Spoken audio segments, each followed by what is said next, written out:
Hello friends, this is Akanksha Singh. Welcome you on YouTube channel way to JRF. आज है ये practice set number 12।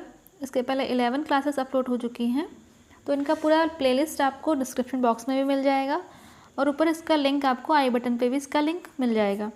तो ये प्रैक्टिस सेट आपके टीजीटी, पीजीटी, असिस्टेंट प्रोफेसर के लिए हेल्पफुल हैं। उसके साथ अगर आप होम साइंस से रिलेटेड किसी और भी कॉम्पिटिटिव एग्ज़ाम की प्रिपरेशन कर रहे हैं तो ये उसके लिए भी हेल्पफुल है।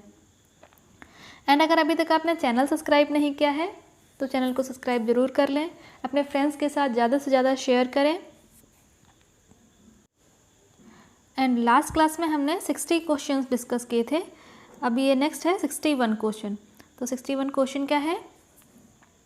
Finger in which thimble is worn during hand stitching is. जब हैंड स्टिचिंग करते हैं, जब हाथ से सिलाई करते हैं, उस टाइम एक प्रोटेक्टिव हम बोल सकते हैं टूल है, इसको हम बोलते हैं थिम्बल, इसको उंगली में पहनते हैं जिससे जो निडल है वो उंगली में ना लगे। तो ये कौन थिम्बल जो है ये किस उंगली में पहना जाता है, कौन सी वाली फिंगर में पहना जाता है? तो ये थिम्बल जो है ये सबसे जो हमारी लॉन्गेस्ट और जो मिडिल फिंगर होती है, हम इसमें थिम्बल पहनते हैं। जैसे स्टिच करते हुए, हम सिलाई करते हुए ये जो निडल है, निडल हमारे उंगली में नहीं लगती है। नेक्स्ट क्वेश्चन है, a relatively short lived fashion.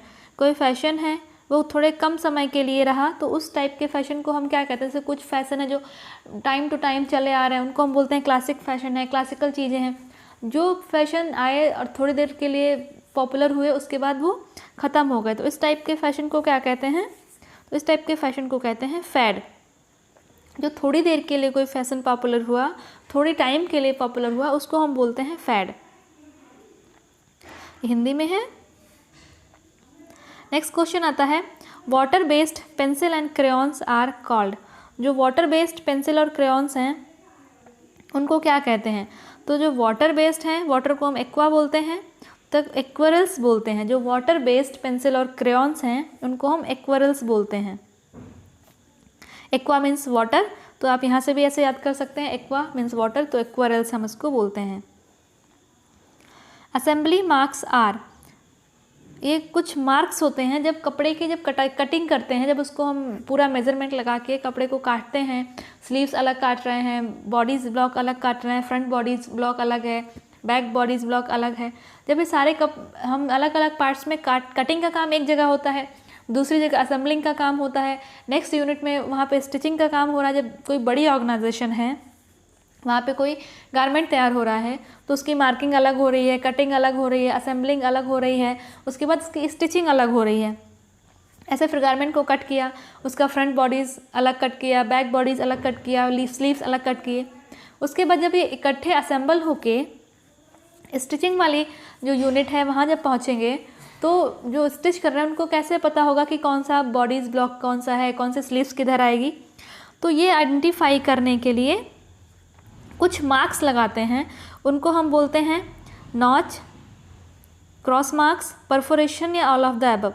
तो नॉच है, उसमें हम वी टाइप ऐसे एक मार्क लगाते हैं, क्रॉस में ऐसे कट करते हैं, परफोरेशन में भी एक मार्क लगाते हैं। तो ये अलग अलग मार्क्स हैं और ये सारे जो कपड़े जहाँ से सिलने हैं वहाँ पे लगाते हैं, जिससे इस मार्क के थ्रू कपड़ों को मैच किया जाता है कि अच्छा यहाँ पे ये मार्क लगा है, इसका सिमिलर मार्क यहाँ पे लगा है, तो ये पार्ट जो है इधर लगेगा। तो असेंबली मार्क्स ये ऑल ऑफ द अबव हो जाएंगे। ये जब टेक्सटाइल में लॉन्ग स्केल पे, जब प्रोडक्शन में जब गारमेंट्स कट किए जाते हैं जिनकी अलग अलग यूनिट्स हैं, तो वहाँ पे ये मार्क्स ज़्यादा यूज़ किए जाते हैं। Standard for a fit are, standards for a fit are, जैसे कोई क्लॉथ है उसको कट करना है, तो जब कट करने के लिए हम क्या देखते हैं कि प्रॉपर कपड़ा कैसे कट हो, तो उसके जो ग्रेन हैं उसमें जो बैलेंस है वो प्रॉपर होने चाहिए। ग्रेन्स मतलब जो ये लाइनिंग है, ऐसे ऐसे जो कपड़े में ग्रेन्स गए हुए हैं, वार्प वेफ्ट, ये बिल्कुल सीधे हों, ये ऐसे ऐसे या तिरछे तिरछे ना हो। तो ये ग्रेन जो है वो सेट हो, और ग्रेन हो जो प्रॉपर ऑन ग्रेन हो, मीन्स जो सीधे होते हैं उनको हम ऑन ग्रेन बोलते हैं, जो टेढ़े मेढ़े ऐसे जाते हैं उनको हम ऑफ ग्रेन बोलते हैं। तो ग्रेन है वो ऑन ग्रेन होने चाहिए और बैलेंस जो है प्रॉपर सेट होने चाहिए। तो ऑप्शन जो ए इसका है ये सही हो जाएगा। नेक्स्ट क्वेश्चन आता है, basic bodies block is also known as. जो हमारा बेसिक बॉडी ब्लॉक है उसको हम और क्या कहते हैं? तो जो बेसिक बॉडी ब्लॉक है उसको हम और स्लोपर कहते हैं, स्लोपर के नाम से भी जाना जाता है। बेसिक बॉडीज जो ब्लॉक है उसको स्लोपर के नाम से भी जाना जाता है। नेक्स्ट क्वेश्चन है शॉल कॉलर एज, जो शॉल की जो कॉलर होती है उसको हम क्या कहते हैं? तो शॉल की जो कॉलर होती है उसको हम रोल कॉलर भी कहते हैं। शॉल में अगर जो कॉलर लगाई जाती है, शॉल को जब ओढ़ने में जैसे हम जो कॉलर जैसा होता है उसको हम रोल कॉलर बोलते हैं। नेक्स्ट क्वेश्चन आता है maximum resiliency is found in. Maximum resiliency ये आपको बताना है ये फैब्रिक की प्राइमरी प्रॉपर्टी है या सेकेंडरी प्रॉपर्टी है। जो रेजिलेंसी है ये जो हमारा फाइबर है, सॉरी फैब्रिक है जो, उसकी ये प्राइमरी प्रॉपर्टी है या सेकेंडरी प्रॉपर्टी है। ये रेजिलेंसी आपको बताना है, ये प्राइमरी प्रॉपर्टी है या सेकेंडरी प्रॉपर्टी है। तो मैक्सिमम रेजिलेंसी किस में पाई जाती है? ऑप्शंस क्या है? Silk, polyester, rayon and wool.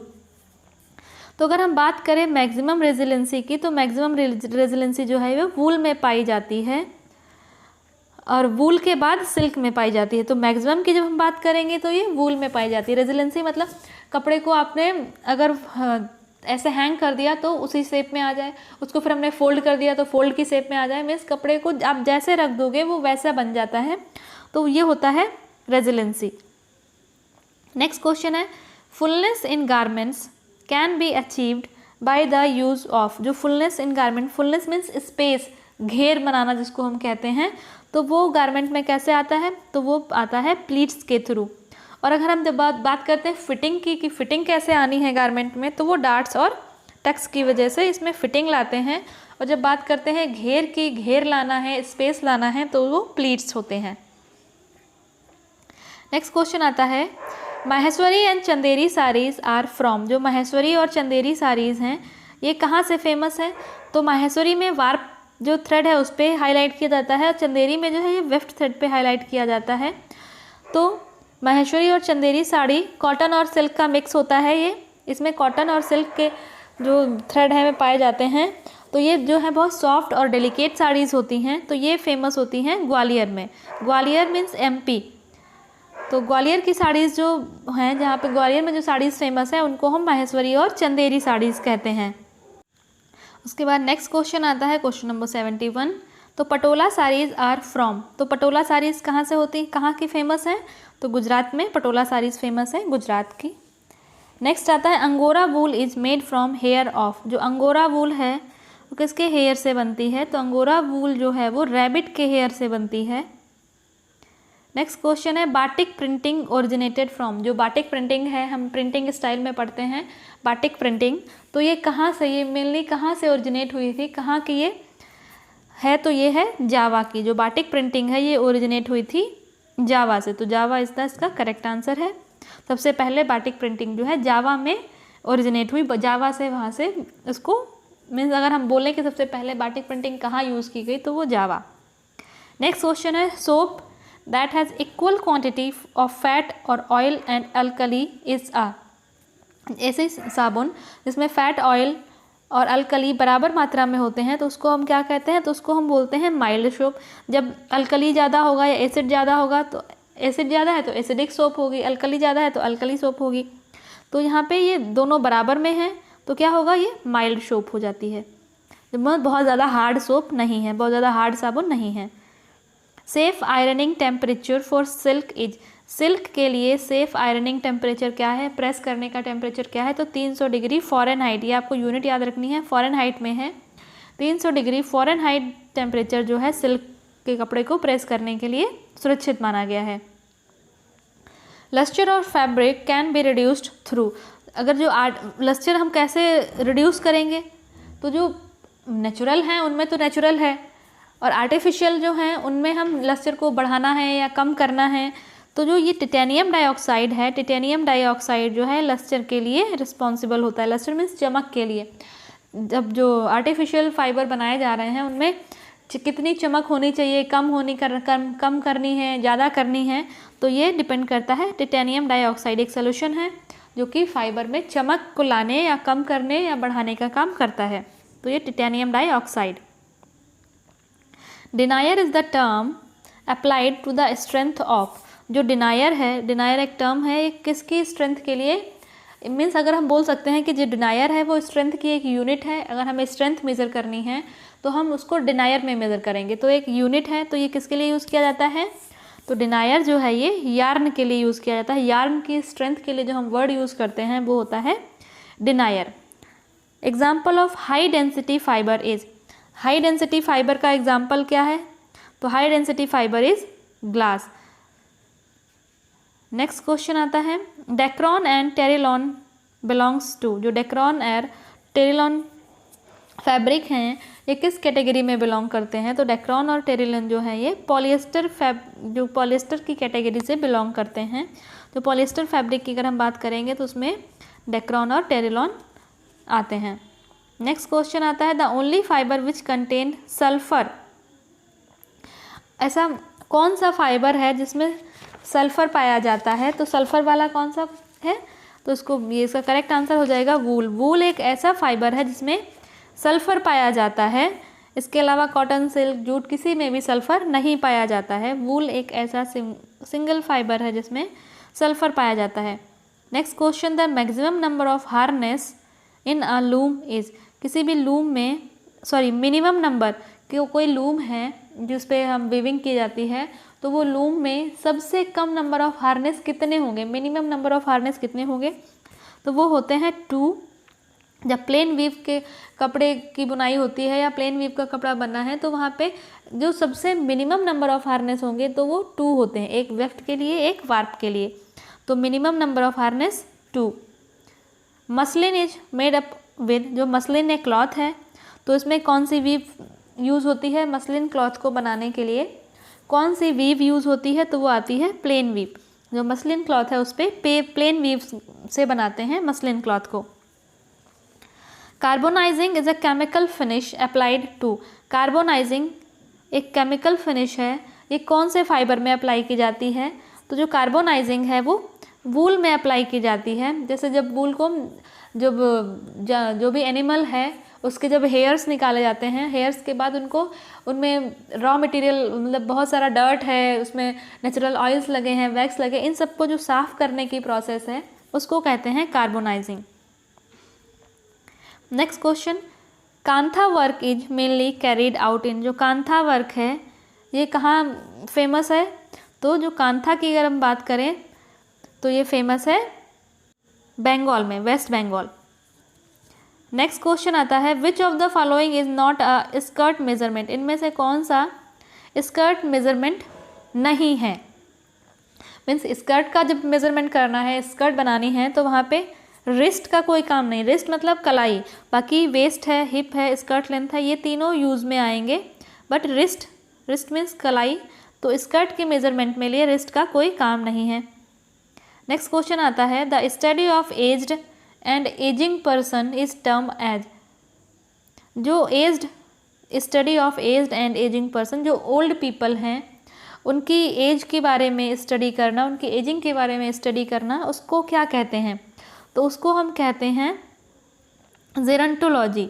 जो ओल्ड पीपल हैं वो कितने ओल्ड हैं, उनमें कैसे एजिंग हो रही है, क्या हो रहा है, इसके बारे में जब हम स्टडी करते हैं उसको बोलते हैं हम जेरंटोलॉजी।